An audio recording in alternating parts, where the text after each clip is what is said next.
পরিমাণ গুনাহ আর অন্যায় অপরাধ হয়েছে, রব্বে কারিমকে এগুলা মাফ করবে কিনা, এই মানুষগুলাকে সাহস দেওয়ার জন্য, মানুষগুলাকে আল্লাহ পাকের দ্বীনের পথে আনার জন্য আল্লাহ তাআলা বলেন লা তাকনাতু মির রাহমাতিল্লাহ, যে তুমি কখনো আমার রহমত থেকে, আমার দয়া থেকে মুখ ফিরায় নিও না। আল্লাহ পাক রব্বুল আলামিন মানুষের মনে এই সাহস আর শক্তি দিছে, যা জীবন গুনাহের পরেও যখন বান্দা আল্লাহ তাআলার কাছে ফিরে আসে, আল্লাহ তাআলা তাকে মাফ করে দেয়। এইটা হচ্ছে রববিয়াতের একটা গুণ, সিফাত, যেটা মানুষের মধ্যে নেই। আপনার আমার সাথে যদি একটা মানুষ কন্টিনিউ 24 ঘন্টা বেয়াদবিপূর্ণ আচরণ করতে থাকে, আপনার আমার সাথে খারাপ আচরণ করতে থাকে, তাহলে ওই মানুষের সাথে আপনার আমার সম্পর্ক থাকবে না।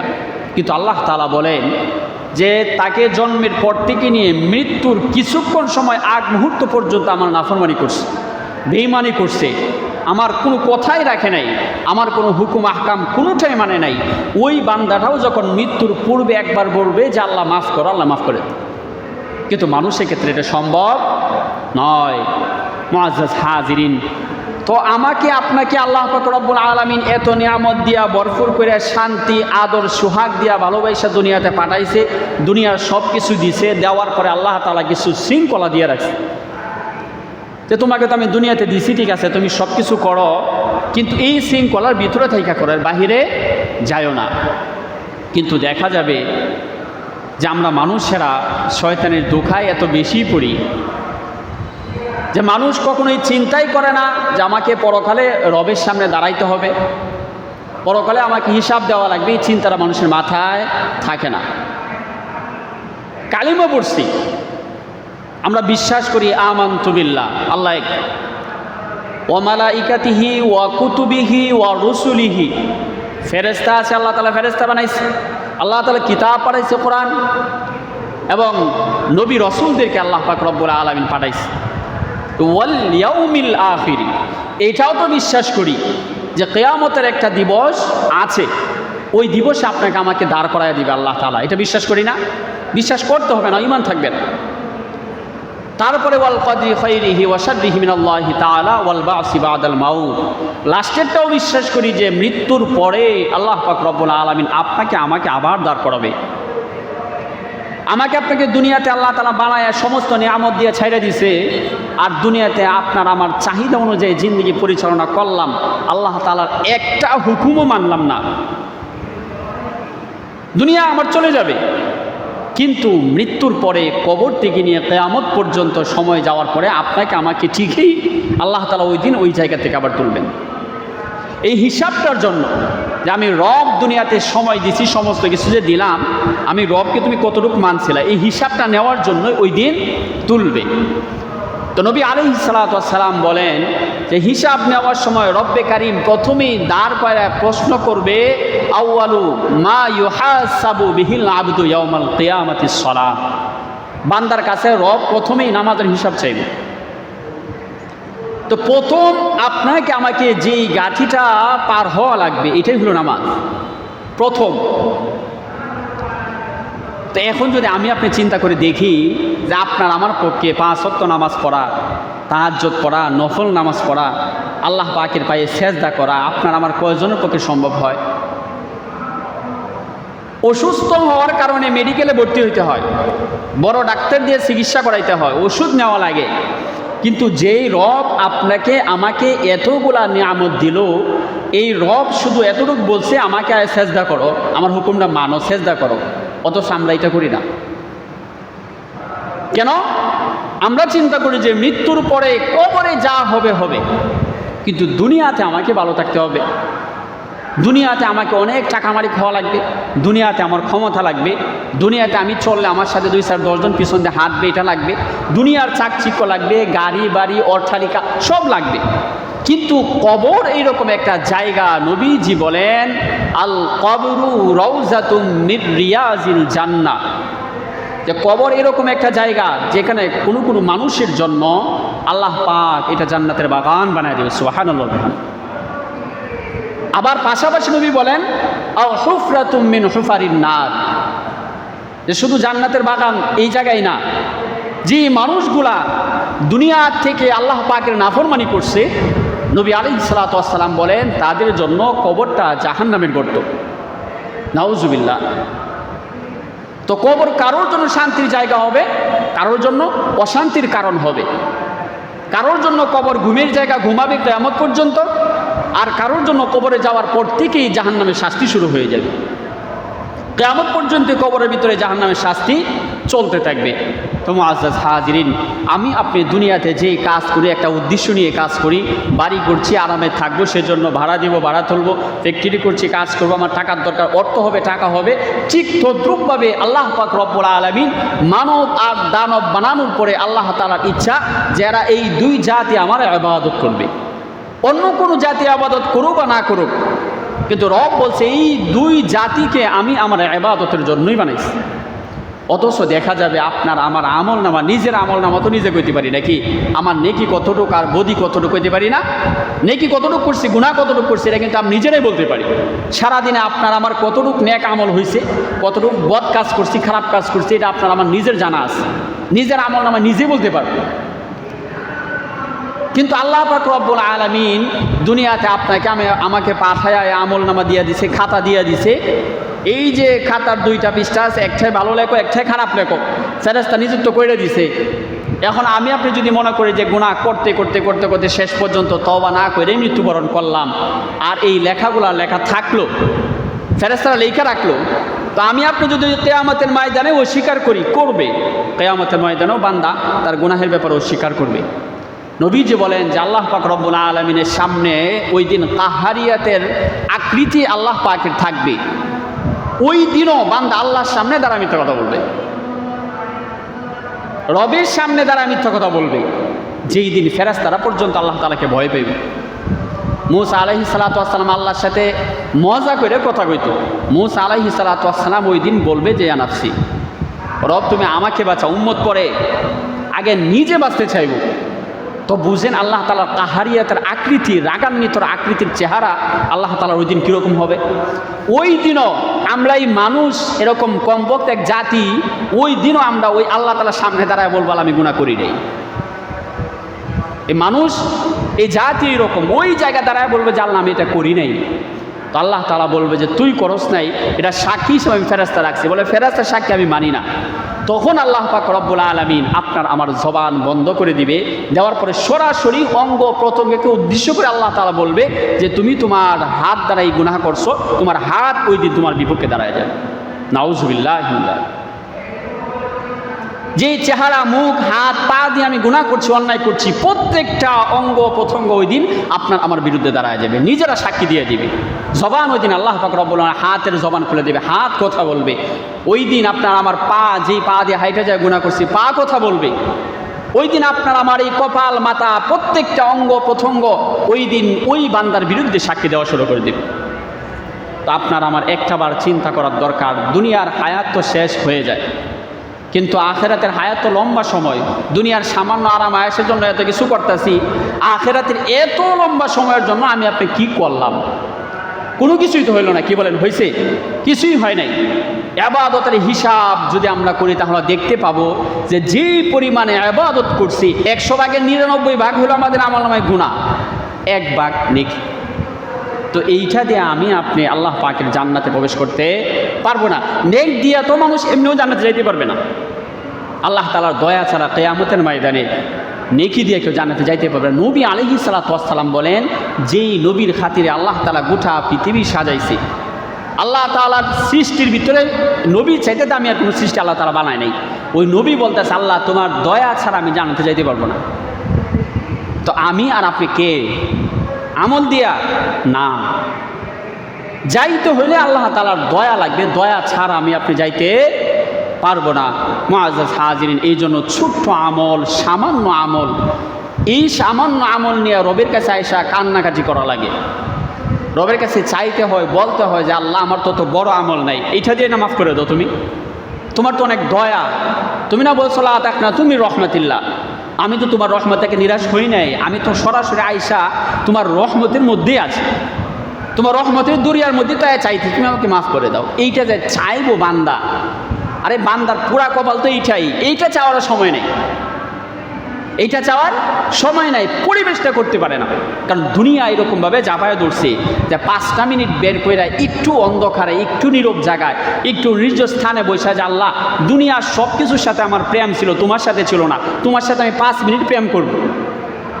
5 মিনিট রবের সাথে আপনার প্রেম হবে, ভালোবাসা হবে। আল্লাহ তাআলা বলেন সারাদিন যা করছো আমি এই 24 ঘন্টার সামান্য হিসেবে আমি চাইবো না, কিন্তু এই 5 মিনিট সময় আমি লিপিবদ্ধ করে রাখলাম।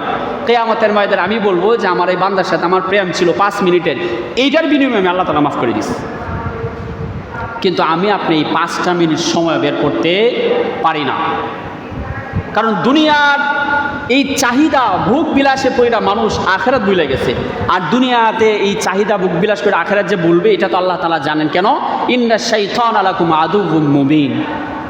আল্লাহ তাআলা বলছে এইরকম এক জিনিস আমি পাঠাইছি যার নাম হবে শয়তান, সে তোমাকে এরকমভাবে ধোঁকা দিবে, প্রকাশ্যে তোমার শত্রু, কিন্তু তারপরও তুমি এই জায়গা থেকে ফিরে আসতে পারবে না সহজে, যদি তোমার মধ্যে তওবা না থাকে। আপনার আমার সকালে গুনাহ হয়েছে, পরের দিন সকাল পর্যন্ত আল্লাহ তাআলা ফেরেশতাকে অপেক্ষা করায়, লিখিস না, অপেক্ষা করায়। ফজরের পর গুনাহ হয়েছে, জোহর পর্যন্ত অপেক্ষা, জোহরের আগে লিখিস না, লেখে না। জোহর থেকে আসর পর্যন্ত অপেক্ষা, লিখিস না। যদি বান্দা মাপ ছায়ালায় তওবা করে ফেলে, লিখিস না। আসর থেকে মাগরিব, মাগরিব থেকে এশার থেকে নিয়ে আবার পরদিন ফজর পর্যন্ত সময় দেয় বান্দারে, লিখিস না। গুনাহ লিখতে না করে আল্লাহ তাআলা। আল্লাহ চায় না যে নিজের হাতে এত আদর করে বানায়া এই মানুষটার আগুনের মধ্যে নিক্ষেপ করে দিই। আমি আপনি সাধারণ একটা জানোয়ার, একটা বস্তু, একটা কুকুর পাললেও তো মানুষ কুকুর ডানে মারতে চায় না, চায় একটা কুকুর আপনি পালছেন এইখানে মানুষ মারতে চায় না। তো আল্লাহ তাআলা মানুষ বানায় তো জাহান্নামে দিতে চায় না, কিন্তু মানুষ ইচ্ছা করেই আল্লাহ তাআলা জাহান্নামের ভিতরে যায়। আমরা প্রত্যেক দিন যে সূরা তিলাওয়াত করি, সূরাতুল ফাতিহার মধ্যে প্রত্যেক দিন বলি ইহদিনাস সিরাতাল মুস্তাকিম, আল্লাহ সঠিক পথ দেখাও, কিন্তু আমরা পথে যাই না। মুখে বলি কিন্তু পথে আমরা যাই না, এইটাই হচ্ছে আমাদের মূল সমস্যা। যাই কোনটা? গায়রিল মাগদুবি আলাইহিম ওয়ালাদ দাল্লিন। যেই জায়গার ভিতরে নাফরমানি আছে, যেই জায়গার ভিতরে ধ্বংস আছে, যেই পথে অন্ধকার আগুন, আমরা ওই পথেই যাই। এইটাই হলো আমাদের নেশা। আশ্চর্যের বিষয় এটাই, আমরা মুসলিম, আমাদের পরিচয় মুসলমান, আমরা মুসলিম। এই মুসলিম হইয়া বিজাতির কালচার আমরা এতটা বেশি গ্রহণ করি যেটা মুসলমানের লাজ, লজ্জা, ঘৃণা বলতে কিছুই নেই। শুধু নামে আপনার আমার, শুরুতে আছে মোহাম্মদ, শেষে আছে ইসলাম। আসলে এই দুইটার কোনোটাই আপনার আমার ভিতরে নেই। এক মুরব্বী দেখলাম জার্মানির পতাকা বানাইতে যায় 30% জমিন বিক্রি করে দিচ্ছে। নাউজুবিল্লাহ। আপনারা কি খুশি হয়েছেন যে 30% জমিন বিক্রি করে জার্মানির পতাকা বানায় পুরা এলাকাতে সরাইছে? এতে কি মুরব্বী বেহেশতে গেছে গা নাকি? না মুসলমানের কোনো উপকার হয়েছে, না ইসলামের কোনো উপকার হয়েছে? কোনোটা হয়েছে?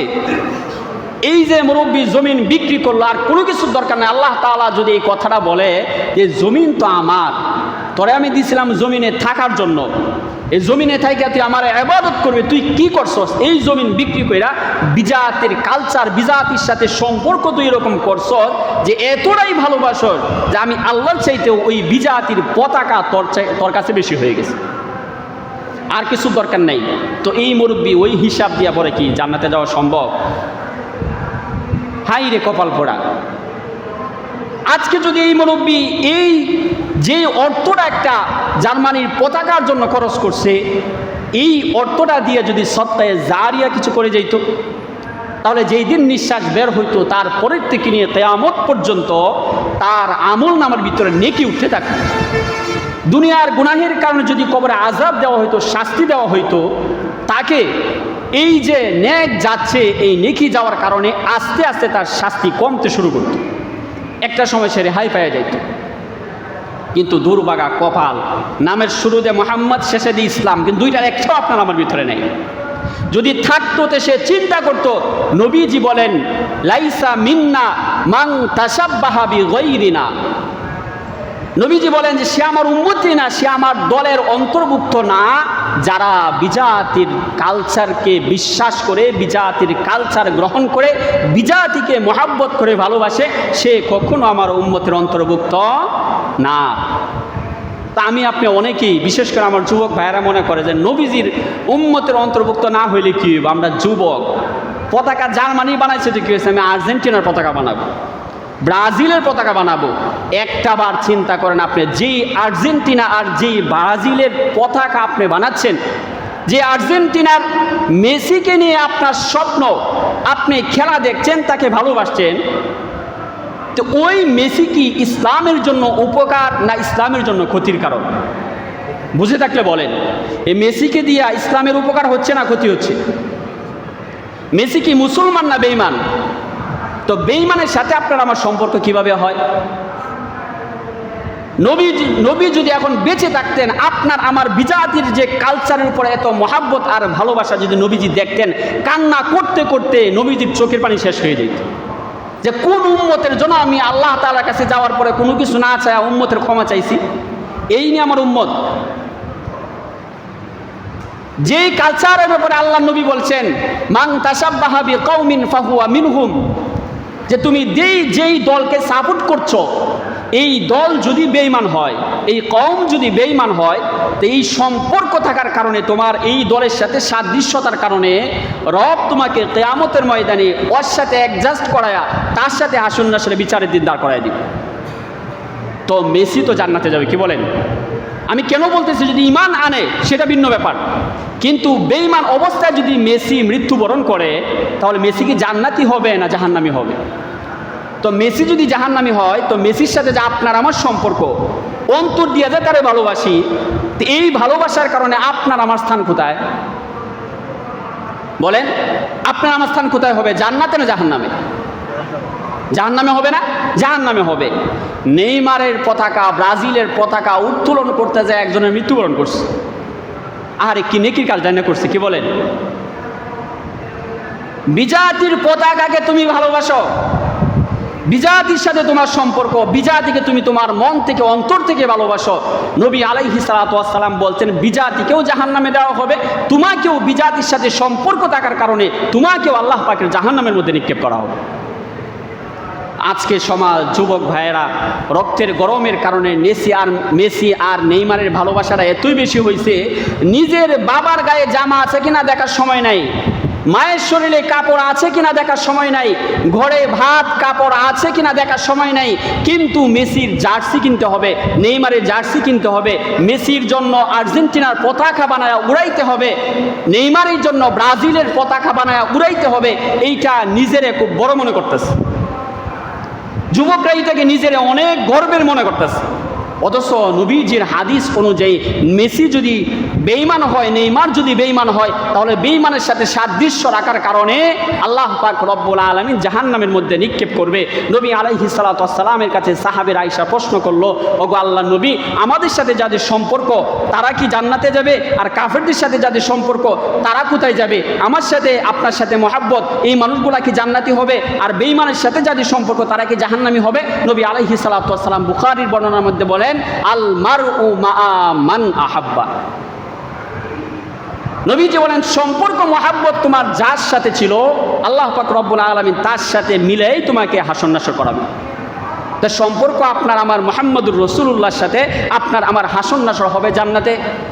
সম্পর্ক আপনার আমার মেসি আর নেইমারের সাথে বেঈমান অবস্থায় দুইটা মৃত্যুবরণ করলে আপনাকে আমাকেও আল্লাহ পাক রব্বুল আলামিন ওদের সাথে একত্রিত করে জাহান্নামে নিক্ষেপ করবে।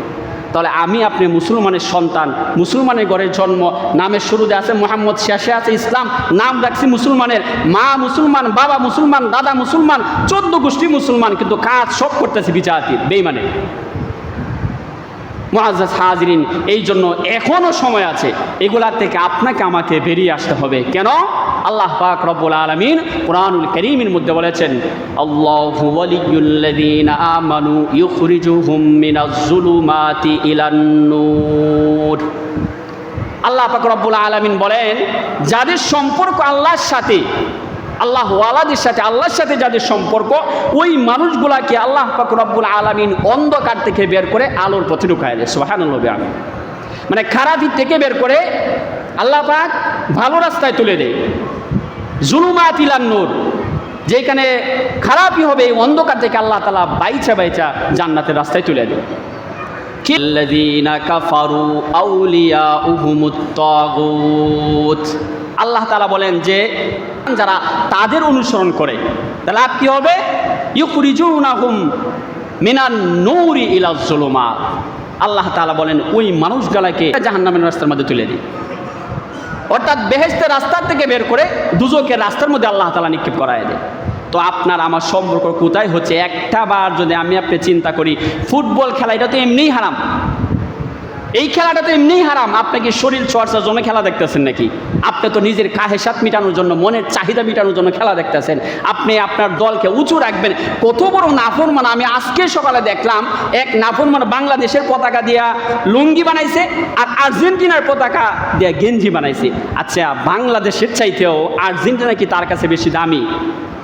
আমার কথার উত্তর দেন। আমি তো মনে করি সবচেয়ে বড় দেশদ্রোহী ওরা, যারা নিজের দেশের পতাকাকে অপমান করছে। আর্জেন্টিনারে এতটা ভালোবাসে, বাংলাদেশে খায়, বাংলাদেশে বসবাস করে, বাংলাদেশকে মহাব্বত করা, এইটা আপনার আমার ইমান। যেই দেশের বাসিন্দা আপনি ওই দেশকে মহাব্বত করা, এই দেশের পতাকাকে সম্মান করা, এটা আপনার আমার ইমান। তো সেই দেশের পতাকাকে অপমান কইরা আর্জেন্টিনার পতাকাকে সে স্বাগতম জানাইতেছে। নাউজুবিল্লাহ। আজকে আপনার আমার ভিতরে দিন ইসলাম ঠিকভাবে না থাকার কারণে আজকে আপনি আমি এই নাফরমানির রাস্তাটাই বেছে নিয়েছি। মুআজ্জাজ হাজিরিন, আমি বিশেষ করে যুবক ভাই যারা আছেন, আমি আপনাদেরকে অনুরোধ করব, কমপক্ষে এই জায়গার থেকে ফিরে আসেন। এই মেসি নেইমার আপনাকে খাওয়াবে না, আপনাকে পড়াবে না, কেন? সামান্য সম্পর্ক রাখার কারণে আপনাকে আমাকে আল্লাহ তাআলা এদের কারণে জাহান্নামে নিক্ষেপ করবে। কি দরকার? এমনি তো আল্লাহ তাআলার কাছে হিসাব দিয়ে জান্নাতে যাইতে পারবো না, আবার আরেকটারে নিয়ে সাথে লাগায় রাখছেন। ওই তো ওই দিন বলবে আমার সাথে সম্পর্ক ছিল, চলো জাহান্নামে চলো। একটা মজার একটা কথা বলি, যে কিয়ামতের ময়দানে যেই দিন মানুষ বলবে যে অমুকের সাথে আমার সম্পর্ক ছিল, আমি কিছু করি নাই, সে আমার বলছে, আমি এভাবে চলছি। সবচেয়ে মজার বিষয় হলো এটা, যার কথা বলবে সে ওই দিন মজা করে বলবে যে ঠিক আছে, তুমি তো আমাকে অনুসরণ করছো, আমি তো আল্লাহর জাহান্নামে যাচ্ছি, চলো না দুইজনে মিলে জাহান্নামে যাই। কি মজার কথা না? কি বলেন? ওই দিন ওই মানুষটার জাহান্নামের শাস্তির চাইতে ওই ব্যক্তির কথাটা সবচেয়ে বেশি কষ্টের হয়ে দাঁড়াবে।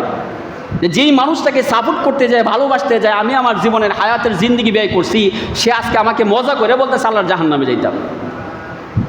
মুআজ্জাজ হাজিরিন, এই জন্য সম্পর্ক ভালোবাসা আপনি কার সাথে রাখবেন? নবীজি বলে গেছেন। কার সাথে রাখবেন না? নবীজি বলে গেছেন। আর আল্লাহ পাক রব্বুল আলামিন কুরআনুল কারীমের আয়াতি নাজিল করছে এই জন্য, সম্পর্ক আল্লাহ ওয়ালার সাথে হবে, আল্লাহর সাথে হবে। এই সম্পর্ক তোমাকে জাহান্নাম থেকে বাঁচায় জান্নাতে ঢোকাবে। সম্পর্ক খারাপির সাথে, ইহুদি বেঈমানের সাথে হবে, নাফরমানির সাথে, ওই সম্পর্ক তোমাকে আল্লাহ পাকের জান্নাতের রাস্তা থেকে বের করে জাহান্নামের মধ্যে ঢোকায় দিবে। এই জন্য সময় এখনো আছে, এখনো সময় আছে, এগুলো ছেড়ে দেন। আপনি খেলা দেখতে যায় যদি মনে করেন খেলা আপনার মজা লাগছে, এটা ভালোই, খেলাটা তো হারাম। হারামটারে যদি আপনি ভালো মনে করেন, জায়েজ মনে করেন, হারাম এটা আপনি জানেন, তারপরে মনে করতেছেন আমার জন্য এটা ভালো, আমার জন্য এটা জায়েজ, আপনি মুসলমান, আপনার ঈমান থাকবেন, আপনি কাফের হয়ে যাবেন, আপনি বেঈমান হয়ে যাবেন, কাফের হয়ে যাবেন। সাবধান, খেলাকে অন্তর দিয়ে কখনো মহব্বত করবেন না, ভালোবাসবেন না। মনে করবেন বিজাতির কালচার, এরা দুনিয়ার সমস্ত নাফরমানি ওই খেলার ভিতরে তুলে ধরে, সমস্ত নাফরমানি এই খেলাটার মধ্যে তুলে ধরে। আপনি যা দেখেন ওপেনই মহিলা পুরুষের মিলামিশা হচ্ছে, মদ খাচ্ছে, এটা অ্যাভেলেবেল, এটা কোনো বিষয় না ওদের কাছে, এটা কোনো বিষয় না। তো একটা বার চিন্তা করেন, যেটা আল্লাহ পাক রব্বুল আলামিন হারাম করছেন, নবী আলাইহিস সালাতু ওয়াস সালাম তার উম্মতের জন্য কিয়ামত পর্যন্ত হারাম করে গেছে, এইটাকে আপনি আমি সুস্বাগতম জানাইতেছি। কত বড় নাফরমান হইলে মানুষ, বিবেক নাই তো মানুষের, ওই বিবেক দিয়ে চিন্তা করে না। সে চিন্তা করে যে আমার খেলা দেখার দরকার, ব্রাজিলকে আমার সাপোর্ট করার দরকার, আর্জেন্টিনাকে সাপোর্ট করার দরকার, এখন আমি সব করব। আরেক নাফরমান বিবির নামে টাকা তুলছে 50,000, লোনে বিবির নামে 50,000 টাকা তুইলা ওই 30,000 টাকা দিয়ে পতাকা বানাইছে। কত বড় বদমাইশ চিন্তা করেন। আর কিছু না, বললাম না, মান তাশাব্বাহা বিকওমিন ফাহুয়া মিনহুম। নবীজি যদি বলেন ওই দিন যে তোমার এই সম্পর্কের কারণে তুমি জাহান্নামে চলে যাও, আপনার আমার গতিটা কি হইবে একবার চিন্তা করেন। নবীজিকে যখন তোলা হবে কবর থেকে, ইয়াবকি ওয়ায়াকুল, যেদিন তোলা হবে নবীজি চোখ কসলাইতে থাকবে আর বলতে থাকবে, ওয়ায়াকুল, নবী বলবেন আইনা উম্মতি, আপনাকে আমাকে বলবে, ব্রাজিল সাপোর্টারকে বলবে, আর্জেন্টিনা সাপোর্টারকে ওই দিন বলবে যে আইনা উম্মতি। নবী ওই দিন বলবে আমি ওকে চিনি না, সরাসরি বলবে যে না আমি চিনি না। তখন আপনার আমার পরিস্থিতি কোন পর্যায়ে যায় দাঁড়াবে? যদি আপনার আমার একবারও মনে হয় যে ব্রাজিল আর আর্জেন্টিনাকে সাপোর্ট করে এই বিজাতি কালচারকে মহাব্বত করে আমি জান্নাতে যাইতে পারবো, ভাই আপনি যান, আপনি করেন, আমার কোনো আপত্তি নাই। আর যদি একটাবারে মনে হয় যে নবীজির হাদিস বুখারী শরীফের বর্ণনা আলমার উমা মান আহাব্বা, সম্পর্ক মহাব্বত যার সাথে থাকবে আল্লাহ তাআলা তার সাথে হাসর নাসর করাবে, এটা যদি আপনি বিশ্বাস করেন, একবারও মনে হয় যে না নবীর সুপারিশ ছাড়া মহাব্বত ছাড়া ওই দিন আমি জান্নাতে ঢুকতে পারবো না, তাহলে আপনার এই কালচার ছেড়ে দেওয়া লাগবে, এই খেলার মহাব্বত পতাকাটাকে ছেড়ে দেওয়া লাগবে। আপনি বাবা আপনার সন্তানকে আপনি আনন্দ করে ভালোবাসা মেসির জার্সি কিনে দিলেন, আর্জেন্টিনার পতাকা কিনে দিলেন, আপনার কাছে আল্লাহর আর কিছু চাওয়ার দরকার না। ওই দিন কিয়ামতের ময়দানে যে জিজ্ঞাসা করা হয় তোমাকে আমি অর্থ দিয়েছিলাম এই বিজাতিকে সাপোর্ট করার জন্য, তোমার সন্তানকে তুমি এই শিক্ষা দেওয়ার জন্য, বাস আর কিছু দরকার নেই জাহান্নামে যাওয়ার জন্য, এটা যথেষ্ট, এনাফ।